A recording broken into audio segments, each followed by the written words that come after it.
تفسیر القرآن آج کا سبق سورۃ النحل آیت نمبر 45 سے 48 تک۔ اعوذ باللہ من الشیطان الرجیم، بسم اللہ الرحمن الرحیم۔ افأمن الذین مکروا السیئات ان یخسف اللہ بہم الارض او یأتیہم العذاب من حیث لا یشعرون او یأخذہم فی تقلبہم فما ہم بمعجزین او یأخذہم علی تخوف فإن ربکم لرؤوف رحیم۔ اولم يروا الى ما خلق الله من شيء يتفيأ ظلاله عن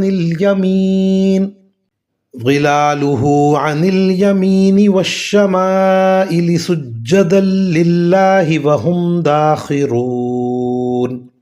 ترجمہ: تو کیا وہ لوگ جو برے برے منصوبے بنا رہے ہیں اس بات سے بالکل بے خوف ہو گئے ہیں کہ اللہ انہیں زمین میں دھسا دے یا ان پر عذاب ایسی جگہ سے آ پڑے کہ انہیں احساس تک نہ ہو، یا انہیں چلتے پھرتے اپنی پکڑ میں لے لے کیونکہ وہ اسے عاجز نہیں کر سکتے، یا انہیں اس طرح گرفت میں لے کہ وہ دھیرے دھیرے گھٹتے چلے جائیں، کیونکہ تمہارا پروردگار بڑا شفیق نہایت مہربان ہے۔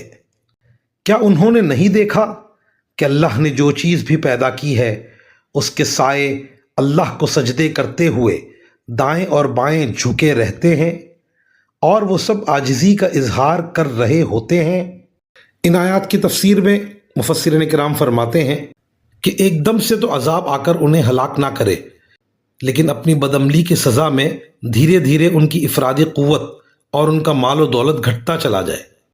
چونکہ اللہ تعالیٰ شفیق اور مہربان ہے، اس لیے اس نے کافروں کو مہلت دی ہوئی ہے اور فوری طور پر انہیں عذاب میں نہیں پکڑا، اس لیے کافر لوگ بے خوف ہو گئے، حالانکہ پچھلی امتوں کے واقعات سے سبق لے کر انہیں بے خوف نہیں ہونا چاہیے۔